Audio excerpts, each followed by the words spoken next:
Now आपने हाँ, आप। नमस्ते सर। हाँ, नमस्ते। सर मेरे फार्म पे ना टीथ फाइब्रोसिस का बहुत प्रॉब्लम चलता है। हम्म, हर एनिमल को पहले दूसरे तीसरे कौन से भी बैच में होता ही होता है। ठीक उस है। पे क्या बता सकते हैं आप? आपके पास मैस्टाइटिस कितना होता है? मस्टाइटिस साल भर में बैच में एक एक जानवर को होता ही होता है। हम्म, लेकिन वो दगड़ी मस्टाइटिस बोलते हैं ना, वो हाँ। होता है। अच्छा, अभी कैसे है कि हाँ, ये जो फाइब्रोसिस का जो बता रहे हो ना, हाँ, तो फाइब्रोसिस का कैसा होता है कि जो बैक्टीरिया जो टीथ कैनाल में जाते हैं, हम्म, है ना, जो जीवाणु है, जो विषाणु है, वो जो टीथ जो इनका जो थन होता है, थन का जो सुराख है जिससे दूध बाहर निकल रहा है ना, उसको हम लोग बोलते हैं हाँ, स्फिंक्टर। तो उसमें कुछ इस टाइप के मसल होते हैं कि जो उस सुराख को बंद भी रखते हैं। लेकिन हम जब दूध निकालते हैं उनका, तो दूध निकालने के बाद में एक आधा घंटा उसको लगता है, जो उसका जो मसल्स है वो मसल्स को फिर से अच्छी तरह से टाइट बंद होने के लिए। एक बार वो जब टाइट बंद हो जाता है तो फिर वो कितने भी गंदे पानी में बैठे, वो वहां से बाहर की जो गंदगी है अंदर टीथ में नहीं जाएगी। लेकिन दूध निकालने के बाद का जो आधा घंटा है वो बड़ा क्रिटिकल होता है। दूसरा ये है कि जब तीसरे चौथे पांचवें वेत में जब आ जाती है गाय, तो बार बार दूध निकालने की वजह से या मशीन मिल्किंग की वजह से वो जो मसल्स है उसके जो स्फिंक्टर के, वो थोड़े से ढीले पड़ जाते हैं, जिससे जो टाइट बंद होना चाहिए वो टाइट बंद नहीं होता है। तो टीथ हम्म, फाइब्रोसिस जो होती है उसका रीजन ये है कि बार बार इन्फेक्शन अंदर जा रहा है, जो टीथ के जो वॉल को जाकर वहां पर नीडस फॉर्म कर रहा है, और फिर बॉडी उसको रिएक्ट कर रही है, और रिएक्ट करने की वजह से वहां पर टिश्यू बढ़ा के वो बैक्टीरिया को वो अरेस्ट कर रही है कि वो आगे न बढ़ पाए, इसलिए वो फाइब्रोसिस हो रहा है। तो फाइब्रोसिस अगर आपको कम करना है तो आपको एक तो टीट डिपिंग के तरफ आपको ध्यान देना पड़ेगा। दो इंपॉर्टेंट चीजें मास्टाइटिस कंट्रोल में, मैं बोलूंगा तीन इंपॉर्टेंट चीजें मास्टाइटिस कंट्रोल में। एक तो ये है कि आप जहां तक हो सके अपना जो गौशाला है या आपका जो गोटा है उसके जो फर्श है उसको ड्राई रखें, बिल्कुल न धोए, गोबर को खींच ले, गोबर को ड्राई होने दे ताकि वो कारपेट जैसा बन जाए। जब वो कारपेट बनेगा तो उसमें से कोई भी बैक्टीरिया नहीं जाएगा। बैक्टीरिया जब तक पानी में नहीं मिलेगा वो कीट में अंदर जा नहीं सकता। ये पहली चीज आपको करनी है। और हमने जिन जिन किसानों को ये बताया और जिन्होंने पानी से धोना बंद किया है और गोबर को निकालना शुरू किया है, उनके पास में फाइब्रोसिस और मास्टाइटिस का प्रॉब्लम 60-70% वैसे ही कम हो गया। नंबर दो, आपको जो चीज पे जो ध्यान देना है वो ये है कि जब मिल्किंग की जो आप जब दूध निकाल लेते हैं उसके बाद में टीथ डिप का इस्तेमाल करें। अब टीथ डिप जो बाजार में अवेलेबल है अलग अलग टाइप के हैं। उसमें मैंने जैसे आपको बताया कि एक बैरी डिप का जो बैरियर टाइप जो टीथ डिप है जिसके अंदर कोई कोई एंटीबायोटिक नहीं है, कोई एंटीबैक्टीरिया नहीं है, जो हानिकारक जो अच्छे बैक्टीरिया है उनके लिए भी हानिकारक नहीं है, लेकिन वो स्फिंक्टर को फिल्म बनाकर दरवाजा उसका बंद कर देता है 1-2 घंटे के लिए, ताकि बाद में फिर वो बैक्टीरिया अंदर न जा पाए। और अगर आप उसको निकालते नहीं हो तो वो नेक्स्ट मिल्किंग तक भी वो फिल्म वैसी ही रहती है। ये दूसरा आपको करना है, या तो बैरी डिप का इस्तेमाल करें या कोई भी आपके पास अगर टीथ डिप हो तो उसका इस्तेमाल करें। टीथ डिप आप जब इस्तेमाल करते हैं तो ये ऐसे होता है जैसे हम लोग बिस्लरी का पानी की आदत डालते हैं।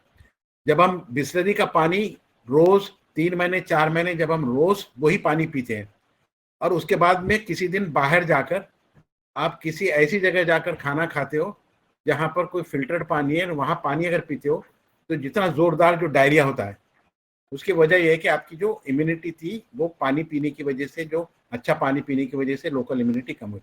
तो वही होता है टीथ डिप में भी, कि जब आपने एक बार टीथ डिप का इस्तेमाल शुरू किया तो आपको उसको बंद नहीं करना है। आपको हार्डली दूध निकालने के बाद में 10 सेकंड लगते हैं आपको डिप करने के लिए। सिंपल सी चीज है, डिप करना है।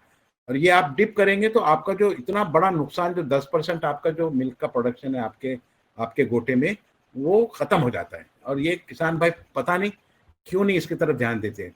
आप जितने भी सारे जो बड़े जो देश हैं जो जिनमें दूध में अग्रेसर है, वहां देखेंगे कि वहां टी डिपिंग कंपलसरी है, इसलिए कि अगर सोमेटिक सेल काउंट बढ़ा तो कंपनी इनका दूध नहीं लेती है। तो वो तो आप छोड़ दीजिए, लेकिन इसमें आपका खुद का और गाय का अपना खुद का फायदा है। और तीसरे जो इंपॉर्टेंट चीज है वो ये कि जब आप उसको ड्राई करते हो जब दूध निकालना बंद कर देते हो, इसलिए कि वो प्रेग्नेंट है और 1-2 महीने के बाद में वो बच्चा देने वाली है। तो उस टाइम पे जो दूध बंद करने की जो प्रक्रिया है वो भी बहुत इंपॉर्टेंट है। बल्कि रिसर्च ये बताता है कि 70% जो मास्टाइटिस के प्रॉब्लम जो नेक्स्ट जो लैक्टेशन में जो आने वाले है, उसका जो स्टार्ट है वो ड्राइंग ऑफ से, जब आप उसको बंद कर रहे हो दूध निकालना, वहां से वो स्टार्ट हो रहा है। तो वहां पर आपको जो ड्राई काउ थेरेपी है या एक्सटर्नल टीट सीलेंट है या इंटरनल टीट सीलेंट है, वो सारी चीजें आपको करनी है। उसके लिए भी एक आपको ज्यादा से ज्यादा एक 50 रुपये लगते हैं और आपको एक 10 मिनट और एक्स्ट्रा देने पड़ते हैं।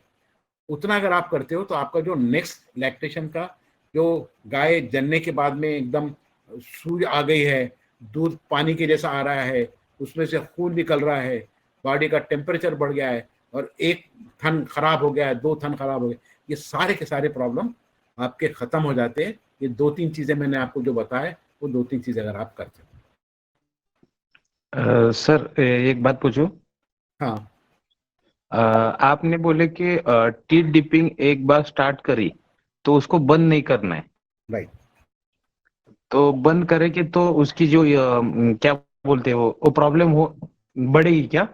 एकदम फिर से क्या, जैसे जैसे जैसे 1-2-3 दिन के लिए जैसे कैसे डायरिया कैसे लगता है बिस्लरी पानी बंद करने हाँ, के बाद में, तो वैसे 2-4 ओके दिन 2-4 दिन तक उसको फिर से आपको लगेगा कि थोड़ा सा इन्फ्लेमेशन हुआ है और अगर वो गंदी जगह बैठ रही है तो मास्टाइटिस हो रहा है।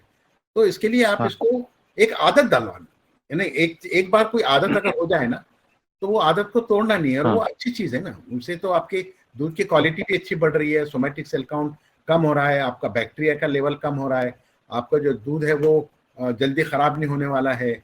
उसके बाद में गाय का जो 10% दूध सब क्लिनिकल, आपको तो एक जो केस मास्टाइटिस का आपको दिख गया ना, तो आप ये समझिए कि ऐसे आपके पास 10 केसेस है जिसमें सिम्टम नहीं दिख रहे हैं, लेकिन वहां पर सब क्लिनिकल मास्टाइटिस है और उसका 10 to 15% दूध उसका कम है।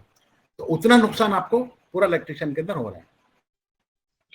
और सर सब क्लिनिकल मास्टाइटिस अभी है उसको, तो हमें पता नहीं चल रहा है, उसका जो सीवियर होगा तभी पता चलेगा, लेकिन सब क्लिनिकल है वो क्योर हो सकता है क्या? एक तो कैसा है कि इन जनरल जब भी एक तो सब क्लिनिकल मास्टाइटिस है, कैसे पहचानेंगे?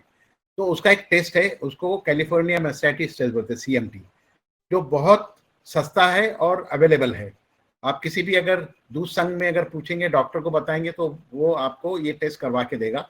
उसमें वो जो एक 4 उसका पैडल मिलता है, उसके अंदर वो एक रिएजेंट डाल के 5 ml दूध डाल के जेली बनी है कि वो देखना है, उससे आप पहचान सकते हैं कि सब क्लिनिकल मास्टाइटिस है या नहीं है।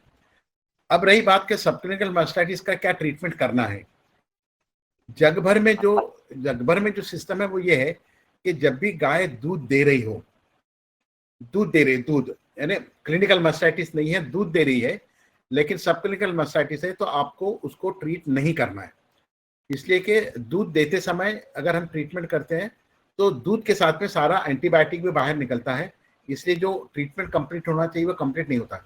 सब क्लिनिकल मास्टाइटिस आपको यह इशारा दे रहा है कि आपके पास में मास्टाइटिस का प्रॉब्लम है, इसलिए आपको शुरू करना है टीथ डिपिंग और ड्राई काउ थेरेपी।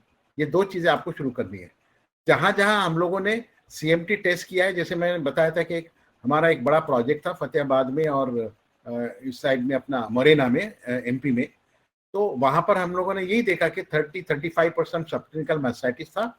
वहां पर हमने उनको बताया कि आप सिर्फ टीथ डिपिंग शुरू करो और उसके 3 महीने के बाद में हम फिर से मास्टाइटिस का टेस्ट करेंगे।